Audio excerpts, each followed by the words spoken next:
Good morning, everyone. This is Beth Ricklefs with Insurance Agency Marketing Services. I am one of your life insurance sales directors here. You can reach any of the sales directors at the 800-255-5055 number.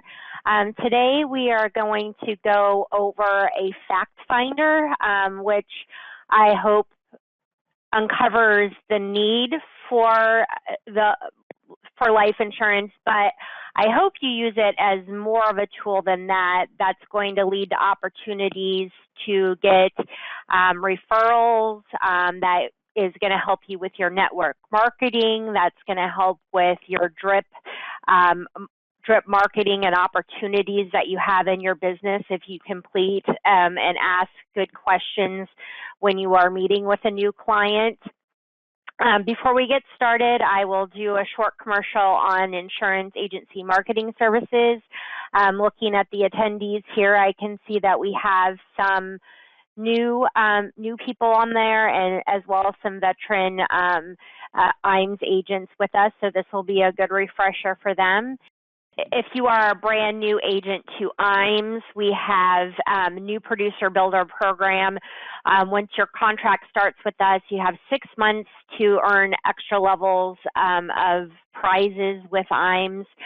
The ones that you're going to see here are going to be based on annuity production, life insurance, well, I should say annuity and single premium life insurance production.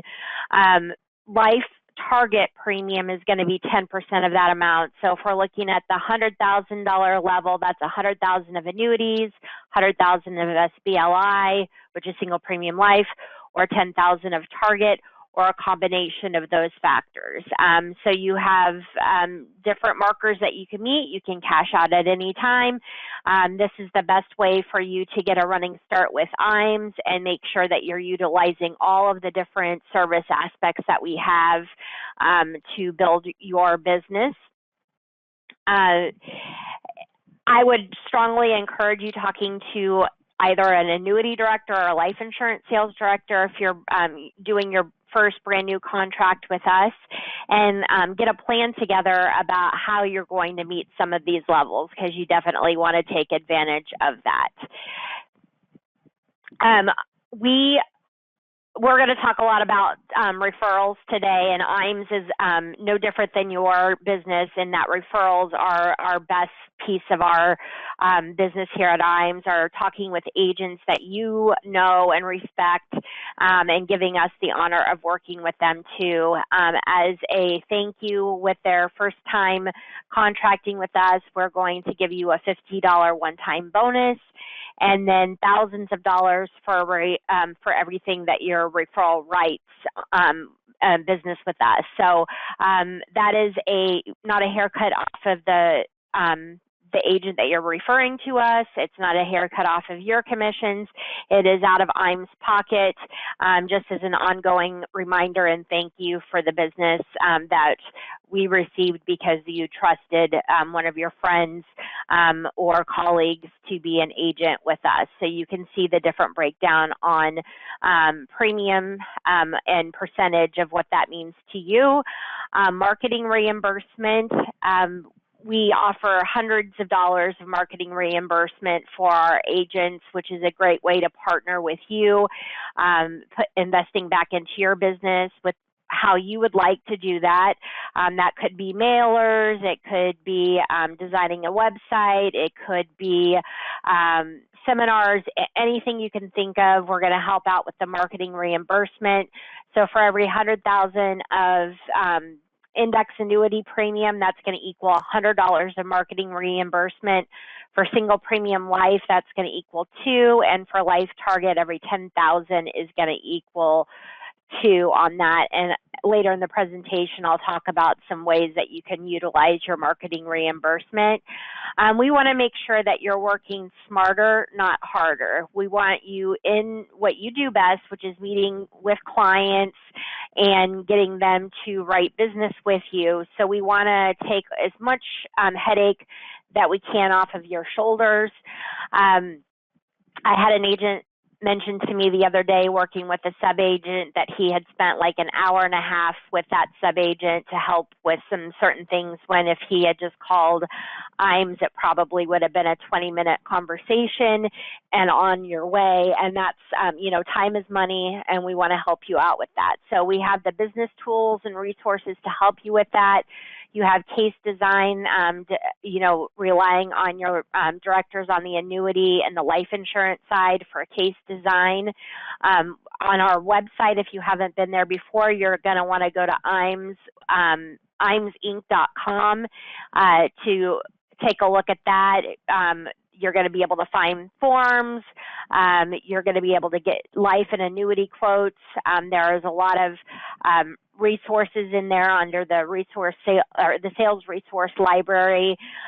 We do work with paperless contracting, which is very fantastic. It allows, especially in the just-in-time states, us able to recommend products, get you contracted, and send in business all at the same time.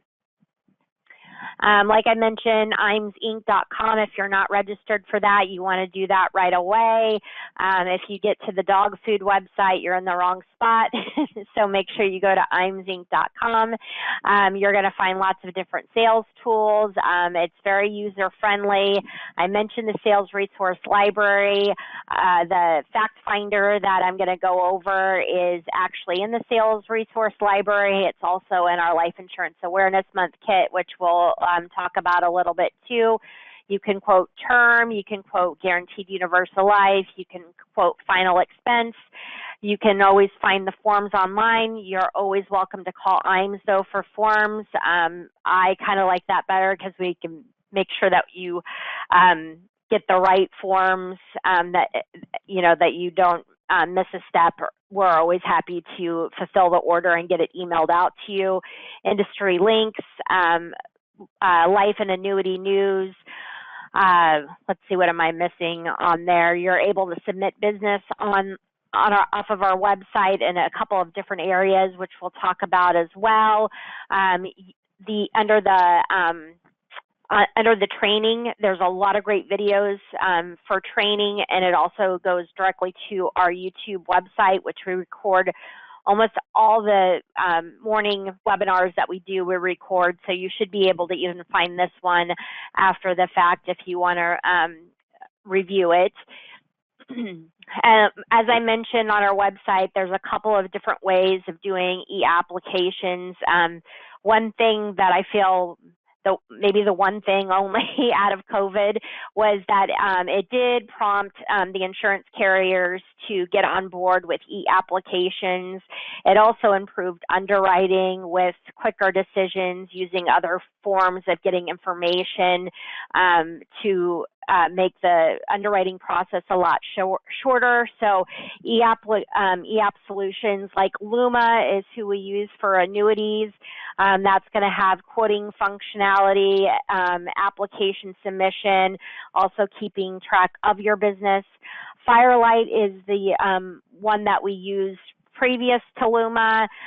We keep that on board because there are a couple of life insurance carriers that are best submitted through Firelight. iPipeline is going to be, most of the life insurance carriers are going to use the function of iPipeline. Luma, I believe you register for. iPipeline, you're registered as soon as you register for our website. And then Sunfire is who we're going to use for our Medicare business.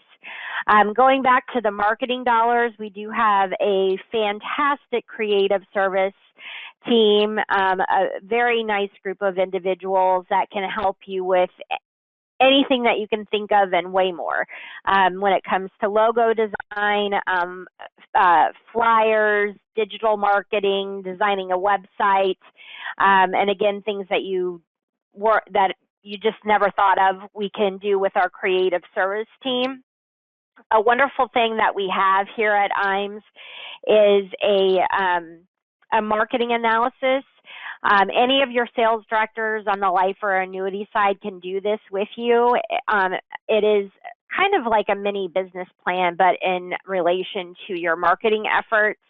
and you'll work with your director to answer those questions, and then we send that into our creative service team, and they design a workup and a plan of what needs to go into your business, whether you're brand new into the business, maybe you are an agent that's been in the business for a while and we need to do some tweaking on your marketing, whatever it is, our creative service team is going to be able to identify those opportunities for you. And then those are where the marketing dollars come in. Of course, you can use the marketing dollars for whatever you want, but the dollar goes a little bit further when we use our creative service team. Like I mentioned, if you haven't, take advantage of the complimentary marketing analysis. It's a great way for us to learn more about your business. And one thing I can say about IAMS is having experience with several different IMOs is that we are not cookie cutter. So the marketing efforts that you want to do are based on your demographic, what you're trying to target, and it fits your needs. And that's the benefit of a marketing analysis, to make sure it's tailor-made to you.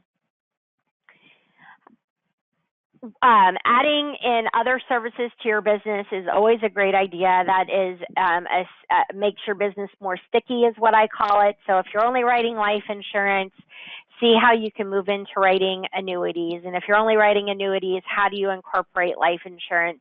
I say that because statistically, if a client's going to leave you, it's a lot harder for them to leave you if you have more than one line of business running for them. Wealth management is just another piece of that puzzle that helps with retaining business. It also gives you a steady revenue stream, because you earn the monthly management fees.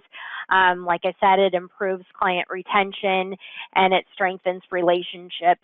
The great thing about IAMS Wealth Management is it's for all financial advisors. And what I mean by that is, if you have never done it before and you need somebody, some guidance on how do you enter that piece into your business, how do you do that? How do you pass the tests? And all of those things are going to be able to guide you that way. And then all of the way up to someone that's very experienced with wealth management, of making your life a lot easier when it comes to that part of the business. We do life and annuity academies throughout the year. It's usually somewhere between 4 and 6. We're going to be wrapping up our last one for the year next week. So no more listed for 2024 that I know of. But next year, you want to pay attention to that. That's a great opportunity to meet agents all over the country, to get ideas from them. But you're also going to talk with keynote speakers and our top producers on what makes them a success in the industry and with us. Advanced sales strategies, different marketing strategies that you may or may not be implementing. It's a 2.5-day time frame, almost always.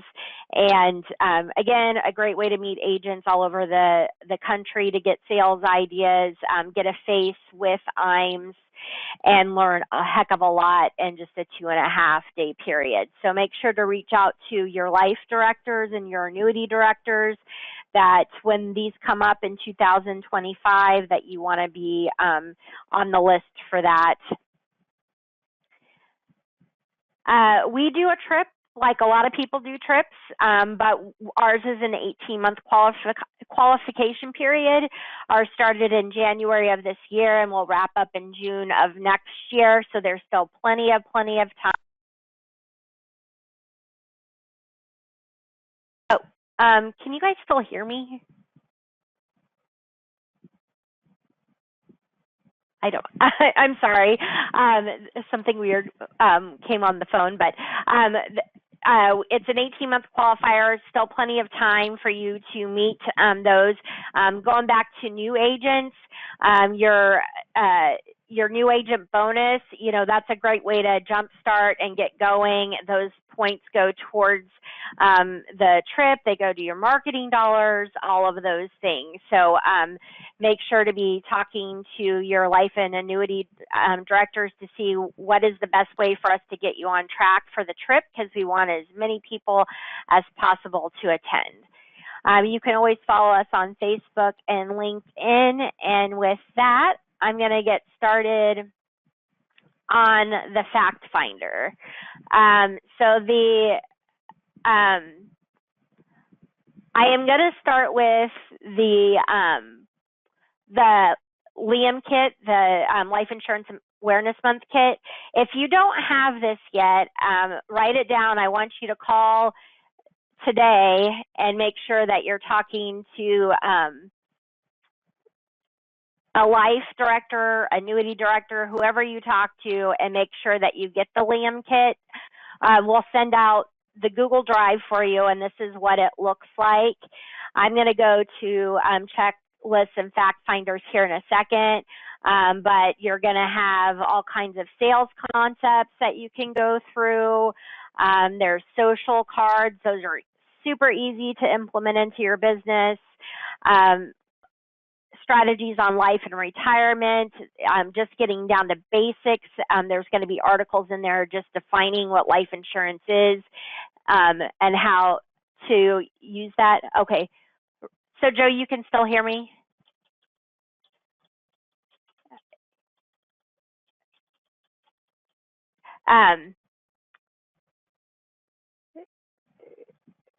Okay.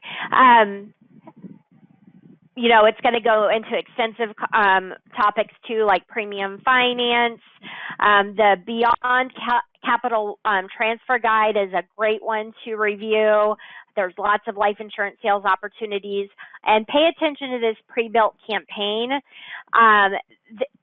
If I've got anybody on the phone right now that is, let's say, getting ready for open enrollment, or they are a CPA and they've got some downtime that's going to take them away from focus on annuity and life insurance business, these drip campaigns are excellent for that 8 to 12 weeks that you're kind of going to be out of pocket, is to spend, you know, 15 minutes of your week dedicated to make sure you're dripping on people during that time and using these pre-built campaigns. But like I said, we're going to go into the checklist and the fact finder here. You can also ask for me to send these out to you by PDF if that's better for you. Just let me know. The first one I'm going to go to is the dime, and this is just to get a number of the life insurance need. So you'll click on that. You are going to have to download it, which I'll do right now.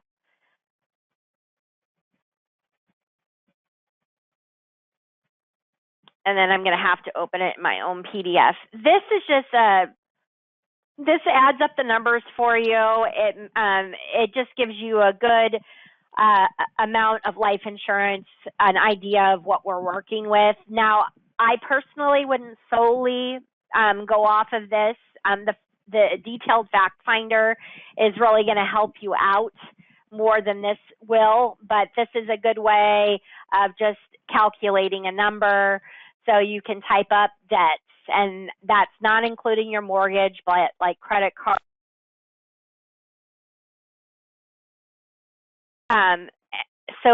So forth. So let's just say you have $20,000 of debt. Your income is you need to read the definition, is your annual salary multiplied by the number of years you want your beneficiaries to be covered. Rule of thumb is when a life insurance company is looking what your financial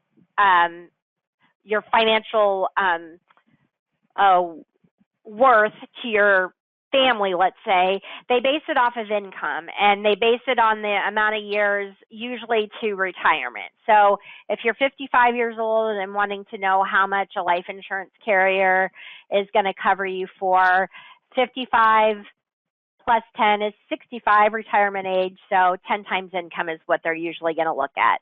Where if you had a 45-year-old, 65 minus 45 is 20 years, multiply it by 20 years. If they're younger than that, you're probably going to be able to get 30 to 40 times income. So let's just say we have a 55-year-old, and that's they're making $60,000 a year, so that's $600,000 of income. You can put in whatever mortgage you have left. A 55-year-old probably has some kids getting ready to start college or maybe out of college, so there's going to be maybe some educational money that they need. Then you go to the next page. What do you want as your funeral or final expense? Is there any gifts to charity that you want to make upon your death? What amount of life insurance do you currently have? I would take that with a grain of salt because it depends on what kind of life insurance product they have, if you need to put that in the figure or not. You know, some things could be in a group life insurance plan, which to me don't really count since they're not portable, or you could have 2 years left on your term. That's not going to really do what you need it to do. And then any current assets, and I would be careful on that one too, because of course that's got to be liquid assets if somebody dies. You know, if you've got hard assets like rental properties and things like that, that's not going to really be available upon your death. So those are things that you need to think about, and then it's going to give you a number. You can put this on your website. You can email it out to clients. You can have them get their own figures to see what kind of life insurance is, but this is kind of the quick and easy way to get a number. Another quick, easy way is just, like I said, base it off of income, do your multiplier, and then you're going to find what the financial need for life insurance is. Also keep in mind that spouses that are either making a lower income or maybe they stay at home, they have a big financial impact on a family if something happens to them. I know stay-at-home parents, and this is many years ago, that was about to like hire somebody to do all the things a stay-at-home parent does, was about $80,000 a year. If they make lower income than you, the insurance companies go off the amount that spouse can get based on what the higher earner can qualify financially. So if you have a financial need of $1.5 million on the person that's making an income, the spouse automatically qualifies for that amount. That's a cumulative all life insurance plans. They usually don't count group insurance, but just to give you an idea on that. We will go back, and we're going to get into the confidential personal planning questionnaire. I am going to add a whole lot of stuff to this one. I was going to try to find one that I liked a little bit better, but I thought this was a good skeleton of what a fact finder should be, and hopefully you will be taking notes on some of the things that I point out, and maybe that can help you design what your fact finder would be. So if I were to do this fact finder, what I would pull it out with each client, and let me go back. If you are a transactional salesperson, whatever you're selling, if it's final expense, term life insurance, index universal life, annuities, you're missing the boat if you do not do a personal planning questionnaire. You will always be transactional, and you will always be chasing down the next lead for the next sale. The personal planning questionnaire is not only going to identify a lot of opportunities for the person that you're going to be in front of at that moment, but it is also going to send out many different opportunities for referrals, for collecting referrals from the clients that you're working with, opportunities to help them to strengthen the relationship that you have with them. It's going to have you build better business partnerships with other people that are in your community. So this is a lifetime business plan thing that you should be implementing into your business so that you're not always chasing down. If you do this consistently, you will have no shortage of people to talk to and opportunities to look for sales. The first thing that I would mention is obviously you've got to get their personal information, simple information, name, date of birth, email address, some simple medical questions that would come up here. Again, I'd have like a notepad on the side. This is probably not enough information, so you might jot down if we're talking about height and weight. If someone mentions they have diabetes or they had cancer, you might start writing those things on a notepad next to you. Occupation. And here's our very first opportunity for a potential referral is to ask, in the case of an emergency for financial matters, who would we contact? And I would say, can you give me 3? And start writing those down. Who is it? What is their relationship to you? Do you have their phone number? What state are they in? And start collecting that information. Next, you're going to go on to children. And going back, to be conversational, and maybe I wouldn't write this down, but I would start taking notes of if they're married, what is their anniversary date? How did you meet? What was your first date? And just little details like that. It's going to make a difference later on when you're trying to keep a relationship with them. If they're first dating, you might ask about their first date there. What were the colors of their wedding? I mean, you don't want to get way off topic or anything, but you can make notes of things like that, because I'm going to show you how you go back in with that information to continue to remind them that you're thinking of them. Children, you want to ask, I would not only ask about children that are here, I would ask when is the expected graduation from high school, and also are we planning on children, and what the time frame would be on that. When children get here, that's usually when they start to think about college funding, and they're kind of behind the 8 ball already on that.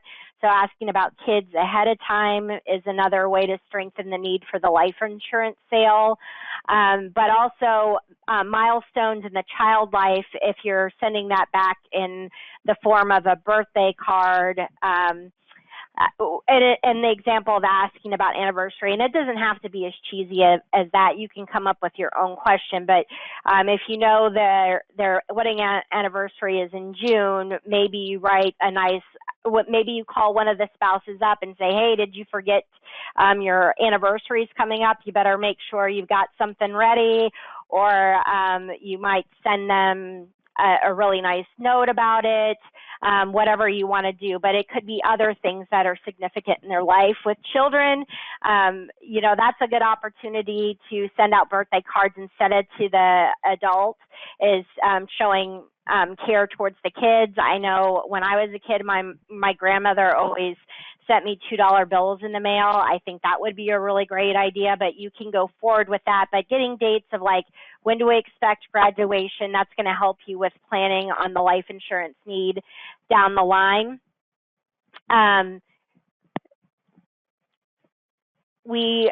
you're going to ask about the mortgage. So you're going to, important things that you want to know about the mortgage. And again, they could have more than one mortgage. So this is why you've got that notepad so that you can make additional notes. But street address, all of that, you're going to want to, and renter own, they're both valid questions. But if you want to know mortgage payment, you want to know the balance, how many years do they have on their note, what did they buy it for, so that you can see what kind of equity they have in it, and things like that. What do they think the real estate is worth now, and make notes of that. Another opportunity now is for you to collect more names. So you're going to start talking about who are your trusted contacts? Now, it's kind of like what I asked, maybe an emergency, but this might, by now they might have listed some more friends, relatives, things that people that they would trust, that if something happened, you have their contact information. Write that down. Then you're going to talk about their personal advisor, whether they have a will or not, and write that down, what their attorney name is and what their accountant's name is. Now, they may not have an attorney and they may not have an accountant. They sure as heck may not have a will. That's a great opportunity to make note of, and then you're going to want to take a look at, let's see, legacy lock. This is a great opportunity to implement legacy lock into your practice. If you need me to send out the PowerPoint on this, but this is going to be an opportunity for you to help them establish wills, any kind of estate planning documents, etc., using the legacy lock. And so that's what I would use with that information. If it isn't for that information, I just want to know who their attorney is. Are they a good attorney? Is that somebody that I want to make a business relationship with? Is this somebody that I could potentially have a referral situation with, that I could recommend clients go to them to help establish wills if I'm not going to do it myself? How about the accountant? What do they think about that accountant? Is that somebody else that I need to make a relationship with and have a synergy group of people in my area that I know are good? Maybe they're not. That could also lead to a reciprocal referral agreement that you have with other attorneys and accountants, that you can give back to them and say, hey, I know a really good accountant. I recommend XYZ. This is the attorney I use, and use as a source of giving something to your centers of influence of, hey, Mr. Accountant, I'm giving you this referral, pretty good one. Please be thinking of me for these specific reasons on how I can help with their life insurance. You're going to ask the employment questions, what they're doing, how long they've been in that industry. I would ask those types of questions. Do they expect any employment changes? Do they expect income to rise? Any bonuses, annual income, all of those things. Are they doing anything to advance their career, like education, so forth, and get a really big picture of where they are today with their employment. This is going to give you a really good knowledge base of where they are, and when you're doing your, it's going to also identify budget. You're going to kind of be getting an idea of budget and expendable income that they have now and potentially going forward. It's also going to be a really good baseline when you're going back and doing annual reviews or every 2 years. Never go beyond 3 years doing a client review. That's also a great way to get more referrals and make sure that you strengthen the relationship with your client, so that you can go back and say, hey, last time I talked, you were working on that promotion. Did you get it? How are things going? It makes them feel heard about their goals and that you're interested in that. But ultimately, it's also helping you get a feel for budget and what they can afford.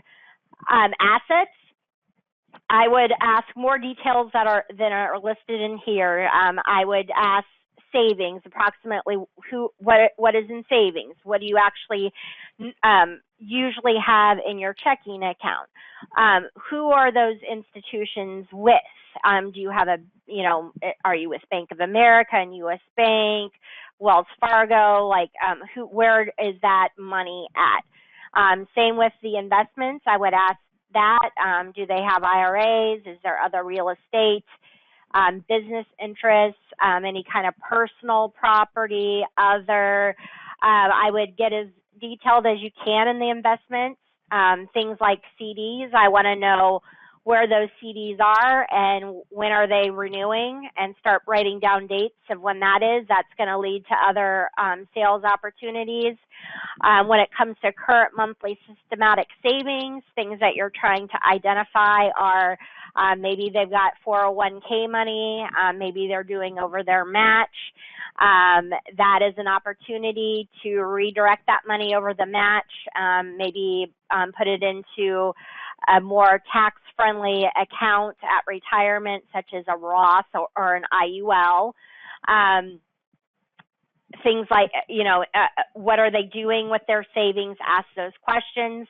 Installment loans are going to be things like your student loans. You could put car loans on there. Those type of things. You want to know, what did the amount start at? What are you paying on the installment? How much time do you have left on the installment? Can you pay the installment off early? Any kind of mortgages, some of that we already covered. Again, what did they buy it for? What do they think it's worth? What is their monthly payment right now, if they know their interest rate right now? Why do I ask those questions? There could be a chance that interest rates lower, and if you are making relationship with other mortgage brokers out there as a center group of people that you can get referrals from, you can go back and look and be like, this person was paying 6.7% on their mortgage. I can see interest rates have gone down. You might reach out and say, hey, I know that mortgage rates have gone down. Have you considered looking to refinance it? Here's a couple of people I recommend. Charge accounts, I'm going to assume those are more like store credit cards and things like that. Credit card is a huge thing. A lot of people have credit card debt, and they are very used to whatever monthly expenditure they have on credit card. That could be a huge thing to, I should back up. Life insurance, when you're selling it, is always about cash flow, always. It's always about cash flow. So most of these questions I'm asking, I'm trying to figure out where the cash flow is. So the credit card question is a big question. Where's the cash flow go? So if they've got $8,000 in credit card debt and they're paying $350 a month in fee, or, in the credit card, this might be something that, how do I free up money? Well, what can I do to help them get that credit card paid off so they have an extra $350 every single month? So that might be some place to give advice of like, if you could just, spend some focus on getting credit cards paid off, that's going to free up a lot of your monthly cash flow. Personal notes, that's anything that's unsecured that maybe you have a personal note for. Again, I'd get that, what's that interest rate? How much are you paying on it? A great way to free up cash flow too. You'll ask about their business debts and any other liabilities that they might have. So make lots of notes on that. Life insurance, you want to know who's the insured. You're definitely going to probably need more note paper for this kind of stuff. They may not have the policy numbers. You want to know approximately when they took it out, what's the face amount, what's the premium, if they know, is it term, is it whole life, whatever. Tell them that for you to make a recommendation on the life insurance, you have to see at least the declarations. Not annual statements are very, very important. So if they've got annual statements, fantastic. But if they have the actual deck page of the life insurance contract and they can get that, you want to see that too. One thing I should back up to is if somebody's like, why do you need to do a needs or a personal collection of my information to make a life insurance recommendation? You absolutely have to. It's not only for your need of like, this is going to lead to a lot of referrals and it's going to strengthen the relationship with your clients, but how on earth can you honestly give a good recommendation on what they need, or if they even need life insurance at all, if you do not ask these questions? And if they say, well, my other person didn't ask me that, say, why is that? Why wouldn't they want to know where all, the whole picture of you? to make sure what their recommendation fits your need. I don't know right now if you need permanent insurance or if you need term insurance or a combination of both, but if I don't ask these questions and get the full picture of you, I can't make a life insurance recommendation, and life insurance is super important in this equation. So you want to ask what they have. Chances are they have bought life insurance not from one person, but multiple people, and it doesn't all align together. So getting that information, hopefully you can consolidate some steps for them in their life insurance, and you can help them get it more organized so their plan for life insurance makes sense to them and what they're doing. Long-term care, you're going to run into a lot of people that don't have it. Younger people, that's not the most important thing that we need to be considered. But as we get into our late 40s and 50s, that's definitely a topic to start bringing up, is what are you going to do about a long-term care situation?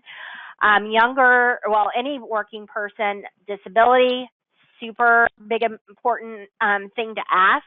If you're not selling disability, this is another referral or a synergy group of people that you can talk to, or agents that do write disability, and get a referral source going with them of like, I'll recommend my disability people over to you if you talk me up on the life and annuity side.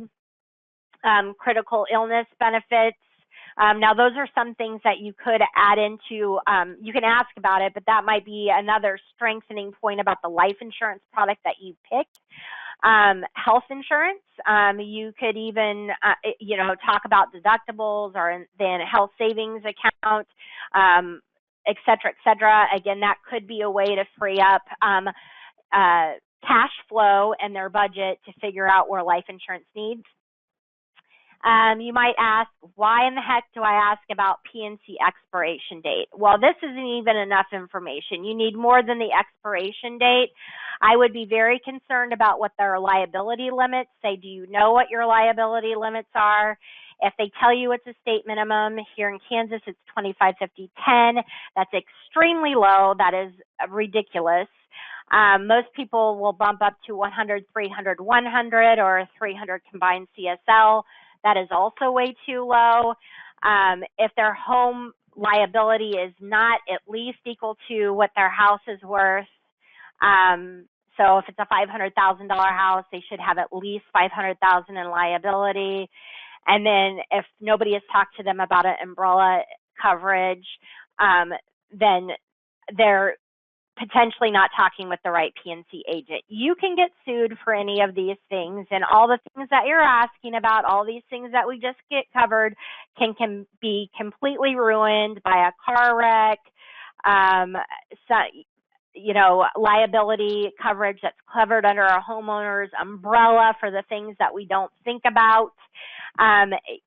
I can give you a lot of real life examples on how this has happened when somebody doesn't have the right amount of liability insurance to make sure they are not getting sued, and the P&C agent is protecting you to make sure that none of these assets get attached to. So you probably don't write P&C, but I guarantee that you can make a relationship with the P&C agent that has the same belief as you with higher liability limits, that you can take this information down, get their expiration date, and you can work out a reciprocal referral agreement with a P&C. Obviously, somebody that doesn't specialize in life insurance, that would be better, so that you can go to them and talk to them about, hey, I've got somebody with low liability limits. I'm concerned about that. Can you give them a review of their current insurance needs?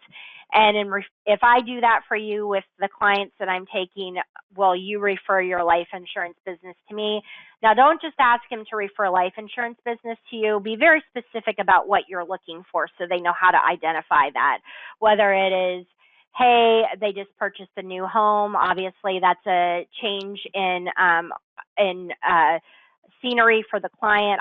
It could very potentially be a new reason to review life insurance. They've had a job change.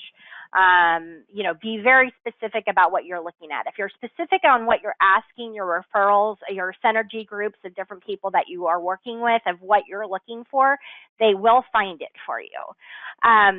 Financial priorities. I would just, this is a good way of you figuring out how committed are they to fixing their problem for life insurance. So is it going to be family lifestyle, all of those things that you're going to be asking. Another thing that I would bring up is budget. I found this I can send you the website, but there in here are like 47 things of different budget thing. As I said, life insurance is always a cash flow game of figuring out where the cash is so that we can meet their life insurance need. So this one talks about normal things like groceries, entertainment, clothing, subscriptions. I think I'm very guilty about that, of what comes out of my checking account, whether it's gym memberships, Factfinder boxes, things that you could be completely wasting money on that you don't know about. But there's like 47 things that you could help somebody figure out how do they get more cash flow in their budget so that they can meet their financial needs for their family. Let's see here. That is most of it here on the Factfinder. So hopefully what you're doing, so now what I would go back and say is, hey, I got all this information about you, and I'm going, and based on what they answered here of like what's the most important, you say, I'm going to address these and the importance of what they are for you, and how does that meet like with the products that I have, how can I make sure that your highest importance down to your lowest important or none are met? And you're going to ask that monthly, what can you do right now to comfortably set aside to meet those needs? Now, a lot of them are going to lowball you on this. And that's why you asked all those questions before about their budget and where their money is going to, so that you can identify what are things that they could do smarter. So it also can change the pace of the product that you recommend. If somebody is like, I absolutely will only do permanent products, never, ever, ever. One of my family members got a term policy, it expired, now they don't have life insurance.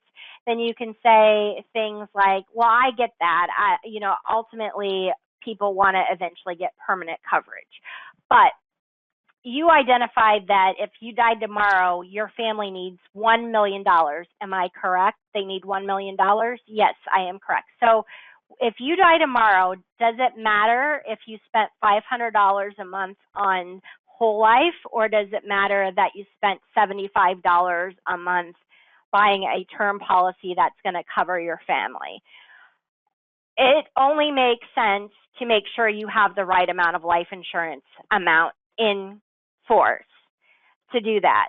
And if you are identifying that they are under their head, or underwater with what their credit card payments are, you are going to have less people that lapse their policies, etc.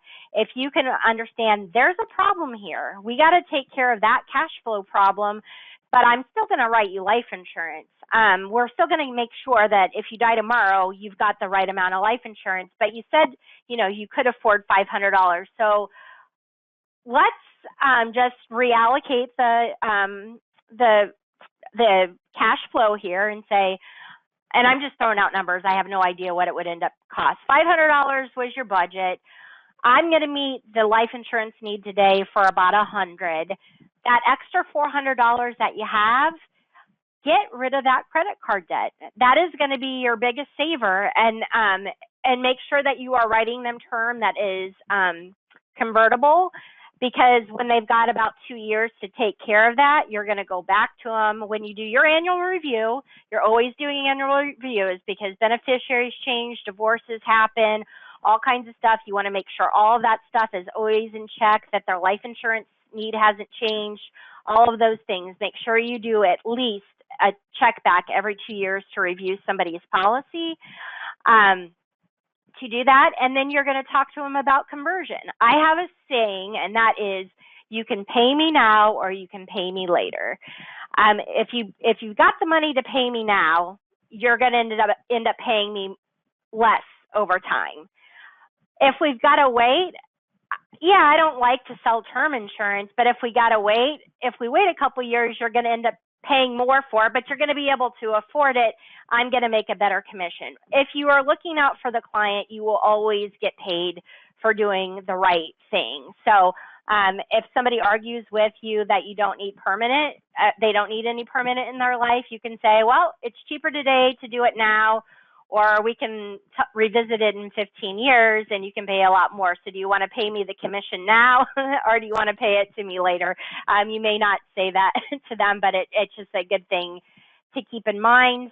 And then you go back and say, I got all this information. I'm going to come up with the perfect plan that's going to be based on your needs, what you feel is a very high priority. I'm going to come within your budget. I might identify some areas that you could do better that are just quick tweaking to make sure that we meet that need. But since I've done all this to make sure I make the right recommendations for life insurance for you, let's go back to that emergency need and then those trusted contacts. Is there anybody else? Because now I've got this in a safe place for you. It's going to be in my secured file. Should I be reaching out to these people to let them know, like, if something happens to me, Beth knows where all my stuff is. Contact Beth. I told her where my checking account is. I told her where my CDs are. She knows where my investments are, blah, blah, blah, blah, blah. They are likely going to say, yes, I'm glad that somebody has it all, like, in one safe place for me. And you just landed yourself a bunch of referrals. That's all that can be said. And then when you identify other people that they're working with, whether it's their insurance agent, that might be somebody that you want to work with on the P&C side, accountant, attorney, any of those things, who they bought their mortgage for. Are they really close to their banker? Are they really close to their mortgage? Those can be people that you start getting centers of influence with and get reciprocal referrals from by asking these Factfinder questions as well. I don't know where I get that idea from is I don't know if you've ever heard of Business Network International. That was a huge referral source for me when I had my own agency. The premise on that is that you join a group, you meet once a week, you get to give at least a minute commercial about your business every day. They only have one person per profession in that group. You can build the group as many as you want. I think I had like 30 in mine. So that was 30 opportunities of people that I could get referrals from every week just by me paying attention to what is a good referral for their business and them watching out for me. Now you can go through Business Network International if you want to. Honestly, the idea you can do that completely yourself. You can make a coffee date with people on a Tuesday at 10 o'clock. That's 15 people that you respect and that do good business and talk about how they could give you better referrals and vice versa. You got to be consistent with it. You got to hold people accountable. You know, one person can't be getting all the referrals and not looking out for any referrals for anybody else. That's a super inexpensive way. It's using your need analysis to identify some of those people and then be able to identify people in your book of business who you refer back out to your synergy group of people that you're working with. Let's see. Oh, I will send out anything that you want out of the meeting. Actually, if everybody would just, if you call and talk to a life insurance director, introduce yourself, we will send out the Liam kit right away to you that has all of this information into it. I can send out the other things, anything that you request, just let me know, and I would be happy to do that. The last thing that I think is a great way to figure out need is a survey question.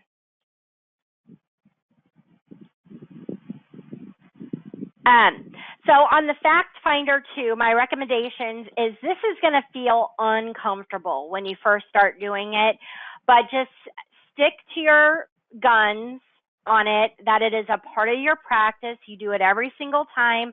There is no way for, if you do not want to be a transactional agent, this is the only way that you can do it, is by asking more questions and being more helpful what people are doing with their financial situation, and pointing things out to them. You are here to help with them. You will get better retention on clients. You're going to just naturally get better referrals from your clients because of the help that you give them. So you got to stick to your guns. You got to ask the question. Like I said, it's going to be uncomfortable at first. Just I say fake it till you make it. Just make it seem like these are, be very confident that these are the things that you need to know to make a good recommendation on their life insurance. I don't have enough time to get into it, but all those things that they report down to you and everything that you're writing down on your scratch pad, those are going to be your plan of attack when you go back to present your life insurance thing about, like, what are short-term and long-term needs. Short-term needs can be managed in term insurance. Long-term needs need to be managed in permanent insurance. What is your, let's be realistic. What can we budget realistically and make sure this plan doesn't fold? You're going to have all of that ammunition because you've asked all the questions ahead of time. Another thing that you could ask, if depending on if you're an annuity producer, if you're a final expense person, anything like that, this is another way to get into more stuff. Do you have a prepaid funeral? Is it important to your beneficiaries that they have access to money for your funeral? Is it important that your beneficiaries have money to handle other affairs? And this gets down to asking what kind of liquidity do they have in the first 48 hours of death. When you ask where their assets are, where their savings are, a lot of those things are going to be identifiable as not ready to access immediately after death. These are questions that are going to set you apart from that competition and lead you into other sales. I don't have time to really go into this one, but do give me a call. I can explain where that leads to other topics of conversation to help with your clients. I hope this was beneficial. I know I'm going a little bit over time. If there was anything at all that you did not like, be 100% truly brutal, honest, tell me about it. If there is something that it would have been a lot more beneficial for me to go in a further dive with it, or you have things that you want me to add to this presentation, please let me know. If there were things that you felt were really useful, I want to know that too. I look forward to hearing from you on the life insurance side.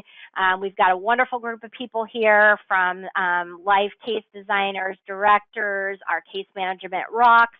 Our pre-screening and our underwriters that we have in-house are amazing. A lot of offer here on the life insurance side. So look forward to talking to all of you soon, and have a great day.